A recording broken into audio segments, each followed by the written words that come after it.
What if I get failed. पापा को call किया, सुनना मिल रहा था। उस माइंड में ना बहुत ज़्यादा इमोशनल थी, इंस्टिंक्ट कह रहा था आज कुछ बुरा होने वाला है।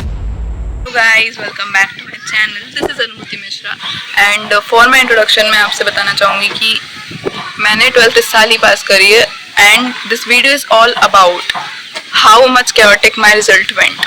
बात है 13th में की, मेरे को इंट्यूशन सुबह सुबह आ गए थे कि आज का कुछ घोटाला होने वाला है, कुछ तो घोटाला होने वाला है। तो मैंने सोचा मैं सो जाती हूँ। हाँ, मेरे पास मेरे फेजेस चलते हैं, उसमें एक सोल्यूशन है हर चीज़ का कि सो जाओ तो सब भूल जाओगे, ऐसा मुझे लगता है कभी कभी। तो मैं सो गई, मेरी कच्ची नींद थी क्योंकि of course I was tense, पर तब भी मैं सो रही थी। तो मेरे को आवाज़ आई, मेरी कजिन थी जो मेरी मम्मी से बोल रही थी कि ठीक है मौसी आ तो गया है result, but I think we should let her sleep because वो जब खुद उठेगी तो खुद देखेगी। तो फिर मैंने बोला नहीं नहीं नहीं नहीं, तुम प्लीज़ मेरी हेल्प कर दो और एडमिट कार्ड और जो भी इन्फॉर्मेशन है फिलअप करो, मैं 2 मिनट में आती हूँ। 2 मिनट, मैं 2 मिनट में गई वॉशरूम। मैंने वहाँ जाके मेरा इंस्टिंक्ट कह रहा था आज कुछ बुरा होने वाला है, what if I get failed. मैंने अपने आप को थोड़ा समझाया कि चाहे कैसा भी रिजल्ट आए, you have to behave properly, you have to not overreact about things. ज़्यादा डेवास्टेट मत हो जाना, ज़्यादा डिप्रेस मत हो जाना, क्योंकि अगर फेल होती हो तो you have to bear consequences ना, क्योंकि तुम्हारे ही एक्शन थे वो। तो मुझे ऐसा लगा था मैं फिजिक्स में फेल हो सकती हूँ, क्योंकि मेरे फिजिक्स में let me tell you pre board में इतने गंदे नंबर आए थे कि मैं बता भी नहीं सकती, बहुत घटिया नंबर आए थे। तो मेरा जो कॉन्फिडेंस था वो करके लो हो गया। अब मुझे केमिस्ट्री का बिल्कुल एक्सपेक्ट नहीं था कि मैं सप्लीमेंट्री आ जाऊंगी। मैंने पहले ही बता दिया कि जब मैंने रिजल्ट देखा तो मैंने सबसे पहले देखा मेरे रिजल्ट वो ब्लू वाले में आता है ऐसे, उसमें लिखा था कंपार्टमेंट। तो सबसे पहले मेरी जो फर्स्ट मेरा इंस्टिंक्ट था वो था केमिस्ट्री नहीं फिजिक्स। मैंने ऐसे देखा, मैं तो पास हूँ। फिर मैं आई नीचे और मैंने देखा कंपार्टमेंट। अब मैंने सोचा हे भगवान, फिर मैं गई और नीचे और मैंने देखा biology which was more worse than ever, क्योंकि वो आए थे मेरे 73। अब नाउ टू टेल यू, मैं एक्सपेक्ट ये कर रही थी कि मेरे आएंगे 93, बट मेरे आए 73, जो मेरी एक्सपेक्टेशन से काफ़ी लो थे। अब मुझे ऐसा लग रहा है अब ये क्या बात हुई, ये क्या बात हुई। मैंने सोचा ऐसा हो ही नहीं सकता। मुझे केमिस्ट्री का इतना दुख नहीं हुआ जितना मुझको इस चीज़ का हो गया। तो मेरे रिएक्शन 3 स्टेज में आए हैं। फर्स्ट स्टेज मेरा था शॉक्ड, मैं ऐसे ही खड़ी रही स्क्रीन के सामने, बस बैठी रही थोड़ी देर। आफ्टर दैट मुझे फ्रस्ट्रेशन बबल अप होना चालू हो गई, क्योंकि जो मेरे आसपास के लोग थे, मेरी मम्मी स्पेशली, वो मुझे ऐसे कर रही थी कि बताओ रिजल्ट क्या हुआ, बताओ ना बताओ ना बताओ ना। मैंने बोला देख लो ना क्या हुआ। फिर she put on her glasses and then she was like सब में तो ठीक नंबर आया, सब में तो ठीक नंबर आया। मैंने बोला मम्मी आप थ्योरी देखो, कंपार्टमेंट आ गई है। इसमें मम्मी ने बोला यानी तो फेल हो गई। तो मेरी कजिन ने बताया कि वो फेल नहीं हुई है, बट उसको एक एग्जाम वापस देना पड़ेगा बस। देन मेरा रोना छूटा, मैं बहुत ज़्यादा रोई हूँ। एंड उसके बाद मैंने तो टाइम वेस्ट करने से कोई मतलब नहीं। मैंने उसके 2 दिन बाद डिप्रेशन और जो भी मेरे साथ जो हो रहा था, depression is a very big word I would say, but मैंने ट्राई किया कि मैं पढ़ाई कर लूँ, क्योंकि अब कुछ होना है नहीं। फिर मैंने करी पढ़ाई, ऐसे पढ़ाई करी थी जैसे मैं बहुत बड़ा, मतलब मैं कोई बिल्कुल हथौड़े जैसी पैदा हुई हूँ कि बिल्कुल मेरे अंदर सारी शक्ति है।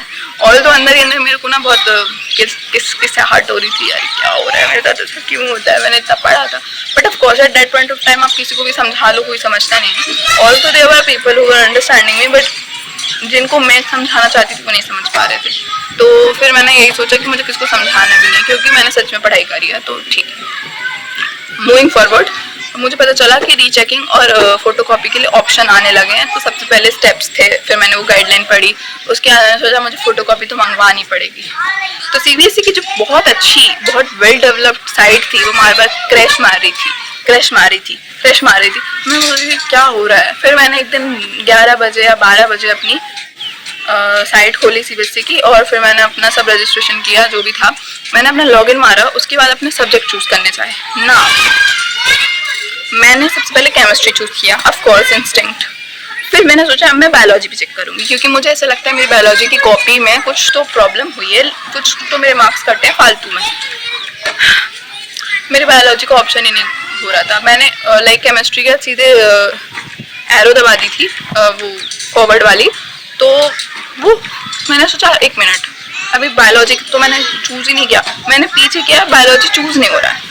मैं बहुत ट्राई करूँ, लिटरली मैंने 15 मिनट ट्राई किया, बट उसके बाद जब मैं वापस आगे का पेज खोला तो उसमें आया कि यू हैव टू फ्रीज, नहीं तो फिर यही फ्रीज होगा। मैंने ट्राई तो किया बायोलॉजी को और ऐड करने, बट नो गुड रिजल्ट। तो मैंने सोचा it's fine, side bar crash हो रही है, अगर टाइमलाइन चली गई तो it would be bad for me ही, क्योंकि फिर रीचेकिंग नहीं करा पाऊंगी, तो मैं कोई पास होने का स्कोप नहीं बचेगा।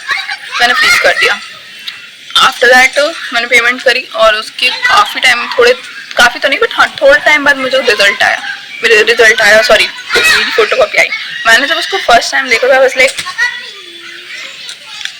ठीक है, मतलब आई डिजर्व दिस। मैंने जो आंसर देखे वो सब में 0 0 0 0। नाउ मैंने अपने साथ बैठा, अपनी कज़न को भी बैठाया और मैंने अपने आंसर चेक करने चालू करे।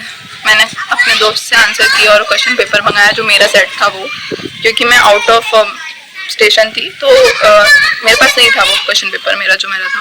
तो फिर मैंने देखा, मेरे को ऐसा लग रहा था कि मेरी गलती है, और मेरे को पेपर देखने के बाद यही लगा था कि हाँ मेरी ही गलती, मेरी आंसर शीट इतनी बहुत अच्छी नहीं है कि मुझे पास कर दिया जाए, बट इतनी बुरी भी नहीं है कि फेल कर दिया जाए। 21 जून को रीचेकिंग का रिजल्ट आया था। मैंने डिजी लॉकर की लिंक खोली और मैंने उसकी वेबसाइट खोली, ना कि ऐप डाउनलोड किया, क्योंकि मुझे बिल्कुल इंटरेस्ट नहीं था मेरे रिजल्ट में। मुझे ऐसा लग रहा था मैं फेल हो चुकी। At that point of time मैं इतना सुन चुकी थी सबसे कि ऐसा वैसा ऐसा वैसा ऐसा वैसा ऐसा वैसा, तो मैं बस ऑब्जर्व करती जा रही थी, ठीक है ऐसा ही है ऐसा ही ऐसा ही। ऑल्सो आई नो कि ऐसा कुछ नहीं है, बट ऑब्जर्व करती जा रही थी। मेरा दिमाग उस टाइम तक बहुत ऐसा हो चुका था कि नहीं मुझे कंपार्टमेंट लेना ही पड़ेगा चाहे कुछ हो जाए, क्योंकि this is not something I have to live with all my life. तो मैंने ज़्यादा ध्यान नहीं दिया 21 तारीख को और मैं भूल गई। फिर मैं बैठी ही रही और मैंने कुछ नहीं किया, मैं अपना चलाती थी मोबाइल और अपना पढ़ती थी।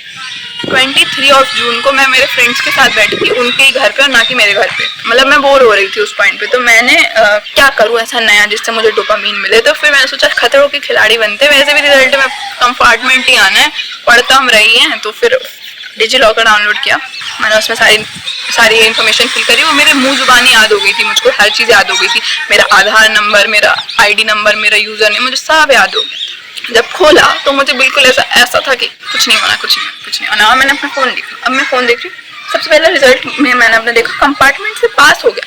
मैंने 2 बार देखा और फिर मैंने रोना चालू कर दिया। फिर मैंने केमिस्ट्री के नंबर देखे तो वो मेरे पास हो गए थे, तो फिर मैं बहुत खुश हो गई थी बट फिर मेरा रोना निकला और मैं जितना रिजल्ट पे नहीं रोई थी उससे ज़्यादा मैं इस दिन रोई। तो मेरी जो फ्रेंड थी स्क्रॉल कर रही थी, उसने बोला क्या हो गया तुमको, क्या हो गया, आर यू ओके। तो मैंने बोला आई एम पास। तो मेरे मतलब अभी तो मैं एक्सप्लेन नहीं कर सकती, अभी तो मैं बहुत केयरटिकली बता रही हूँ, बट उस पॉइंट पे ना बहुत ज़्यादा इमोशनल थी, क्योंकि बहुत ज़्यादा बल्कअप हो चुका था उस पॉइंट पे। मेरे को सुनना मिल रहा था थोड़ा बहुत, तो मेरे को वो चीज़ अच्छी लग नहीं रही थी। और तो ये भी सरप्राइजिंग था कि जिनसे मैंने एक्सपेक्ट किया था जो लोग मुझे बोलेंगे, उन्होंने मुझे कुछ नहीं बोला।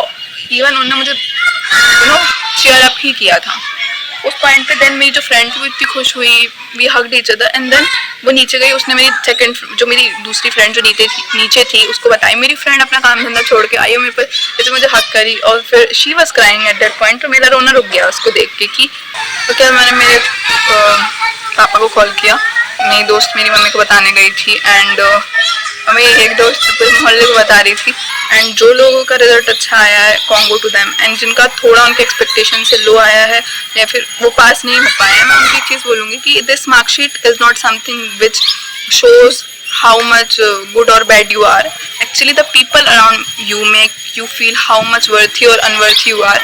But if you have your own mindset that I am worthy enough, if you have that quality of self reflection कि मैं इस चीज़ से ऐसे डील कर सकता हूँ या कर सकती हूँ, तो आई थिंक आपको वो चीज़ें कम अफेक्ट करेंगी, क्योंकि एट एवरी पॉइंट सब आपको आपके रिजल्ट्स को देख के ही आपको जज करेंगे, एनालाइज करेंगे। बट आपने पूरी जर्नी सही है, आपने पूरी जर्नी उसके साथ डील किया है, क्योंकि अप्स डाउन्स रहते हैं काफ़ी बार।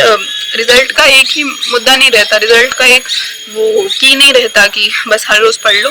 कभी कभी ये भी होता है कि तुम पढ़ रहे होते 1 घंटे, तुमने 3 घंटे पढ़ा, तुम्हें कुछ याद नहीं रहेगा क्योंकि तुम्हारा दिमाग एक्टिव नहीं था उस पॉइंट पे। वो क्यों नहीं था, उसके 10 रीजन्स हो सकते हैं। तो factors affecting the result is multiple, just ये नहीं कि तुमने पढ़ा नहीं या तुम्हारा ध्यान नहीं था।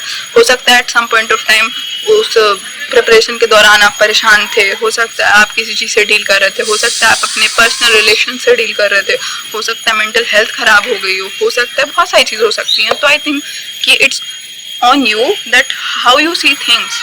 मैंने अपने टाइम पर जब देखा कि मैं मॉक हो सकती हूँ या हो रही हूँ और मेरे को थोड़ा डाउट किया जा रहा है, तो मैंने अपने आप को एक ही चीज़ बोली कि it is not the end, the only and is death. और अगर ये मेरी डेथ नहीं है तो ये एंड नहीं है, मैं आगे अपना कर लूंगी. और मुझे उस पॉइंट पे नहीं लग रहा था कि मैं पास हो पाऊंगी, इसलिए मैंने अपना रिजल्ट तक चेक नहीं किया था. मुझे लगा था ठीक है मैं कितने नंबर बढ़ा रही हूँ, मैं 10-12 नंबर बढ़ा के कर क्या लूंगी, मैं हो कैसे जाऊंगी पास.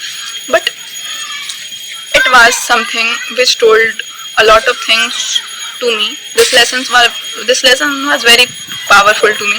I think